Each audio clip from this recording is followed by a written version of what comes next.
U.S. President Donald Trump makes a statement in front of a portrait of President George Washington in the diplomatic room at the White House in Washington, U.S., October 2, 2017. Kevin Lamarck. Reuters. President Donald Trump has not carried most of the promises from his campaign. Even if he wants to achieve more of his agenda, he doesn't know how to do it. His unethical administration is either staffed by people who have since resigned or who try to contain him. Trump has exacerbated the already divided United States by continuing to use class resentments, racism, and xenophobia. When I walked into the U.S. Embassy in Riyadh, Saudi Arabia, this summer, I was struck by the glowering portrait hanging in the lobby. Donald Trump is president. It seems like something out of a dystopian film. But it's not science fiction, it's reality. Exactly a year ago, the voters of America, in their dubious wisdom, chose the reality TV star and real estate mogul as our 45th chief executive. I, like most people, including probably Trump himself, was shocked by the outcome. Actually, shocked is far too mild a word for what I felt. Perplexed is more like it. I went to bed late on the evening of November 8, 2016, in a daze, incredulous that my fellow citizens could elect a man so unqualified for the presidency and fearful of what he would do in office. The past year has been both better and worse than I anticipated. It has been better in that Trump has not actually carried out most of his lunatic campaign rhetoric. He has not ordered the torture of terrorist suspects. He has not pulled out troops from Japan, South Korea, or Germany even though those countries have not increased their subsidies for U.S. protection. He has not launched a trade war with China even though our trade deficit with China has only grown over the past year. He has not tried seriously to get Mexico to pay for his border while even Congress is unlikely to fund it. He has not lifted sanctions on Russia or reached a grand bargain with Russian President Vladimir Putin. He has not locked up Democratic presidential nominee Hillary Clinton. He has pulled out of the Trans-Pacific Partnership and the Paris Climate Accord, and he decertified the Iranian nuclear deal, but NAFTA is still standing, for now. He has moved us closer to war with Iran and North Korea, but the bombs haven't started falling, yet. Trump supporters can argue that he is more moderate in practice than his rhetoric would suggest. There's an element of truth in this, but the more compelling explanation for his failure to make good on his promises is threefold. First, Trump doesn't really believe in much beyond his own awesomeness. He didn't run for office to get anything done. He ran to stoke his own ego and pad his own bank account by increasing his visibility. Thus he would say outrageous stuff on the campaign trail, contradict himself 30 seconds later, and immediately segue to some non sequitur. He didn't mean a lot of what he said, it was just something to rouse the rubes at rallies. U.S. President Donald Trump looks out a window of the Oval Office following an interview with Reuters at the White House in Washington, U.S., April 27, 2017. Carlos Barrier. Reuters. Second, Trump has been utterly incompetent. Even if he wants to achieve more of his agenda, he doesn't know how to do it. As Daniel Dale of the Toronto Star puts it, he talks like a strong man but governs like a weak man. Maybe tax reform will get done, maybe, but so far he hasn't signed a single major piece of legislation. Actually, that's not quite true. Congress did pass a law strengthening sanctions against Russia over the administration's protests. Aside from a Supreme Court appointment, the only things Trump has succeeded in accomplishing are those he can do by executive order, thus doing on a far larger scale what he once criticized Obama for. The third reason why Trump has gotten so little done is that he's surrounded by people who, by and large, don't share his xenophobic, isolationist, protectionist and America First outlook. Most of those who did, Michael Flynn, Steve Bannon, Sebastian Gorka, have been forced out because they were incompetent crackpots. Lacking any interest in ideas, Trump has staffed his administration with people based largely on superficial criteria such as appearance. That helps to explain why most of his senior appointees, including Rex Tillerson, James Mattis, John Kelly, H.R. McMaster, and now Jerome Powell as Federal Reserve Chairman, look as if they are straight out of central casting. It also explains why former United Nations Ambassador John Bolton didn't snare a job. Trump was said not to like his mustache. As a result, Trump is surrounded by aides who view him as a screwball to be contained, not a sage to be followed. So does that mean Trump's presidency has been just swell, as his fans claim? Not at all. In important respects, Trump has been worse than I imagined. If the past year has done anything, it has dispelled naive hopes that he would grow in office or become more presidential. He's the same old Trump that he was for the previous 70 years: ignorant, petulant, unethical, avaricious, conspiratorial, nasty, shameless, bullying, egomaniacal. One of the salient features of his presidency has been its lack of ethics.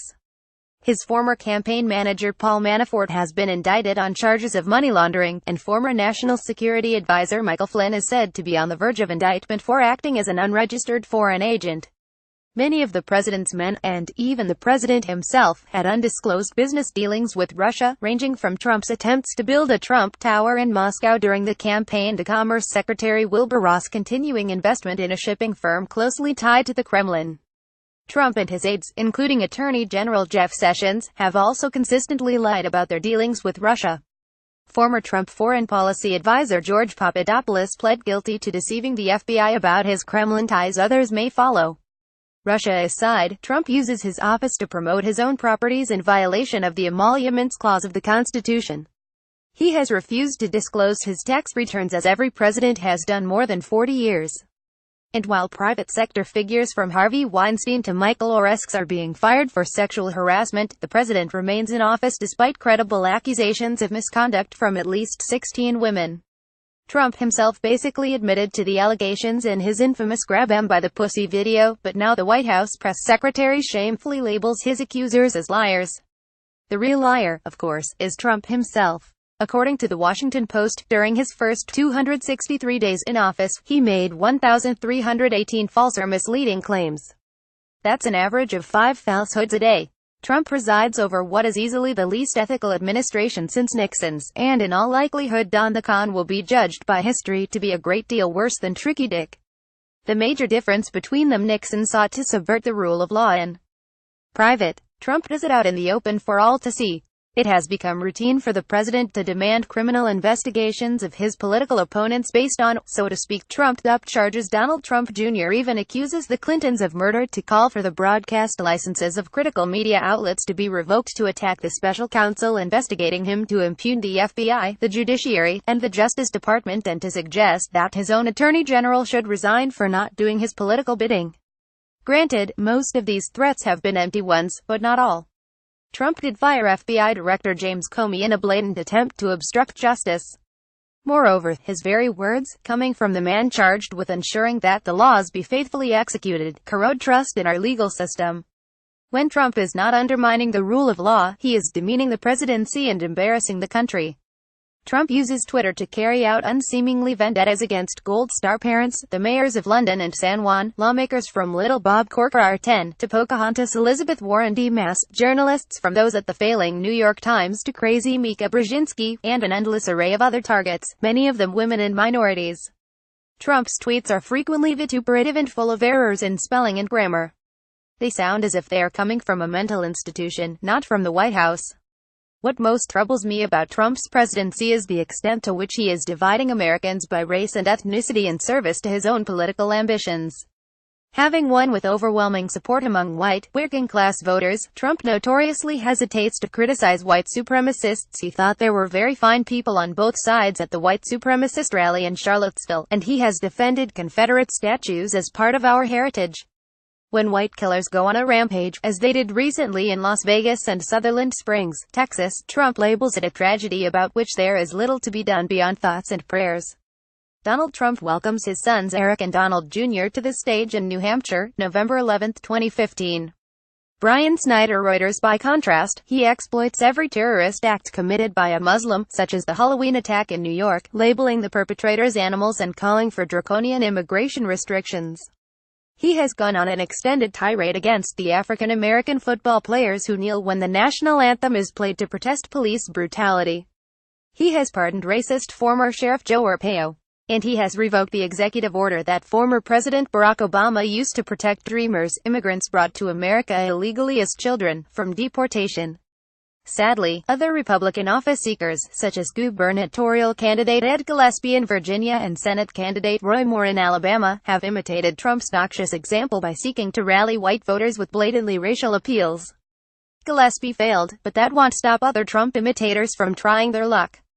Trump took a divided nation and instead of trying to heal those divisions, he has exacerbated them.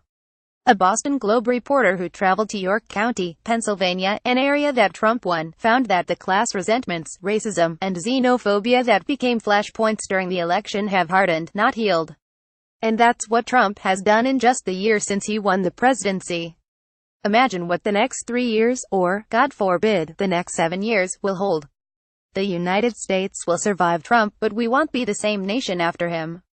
The very fact that much of his misconduct is now so routine that it's hardly noteworthy indicates his success in, as former Sen. Daniel Patrick Moynihan DNY put it, defining deviancy down. Far from making America great again, he is reducing a once great country to his tawdry level. This column does not necessarily reflect the opinion of Business Insider.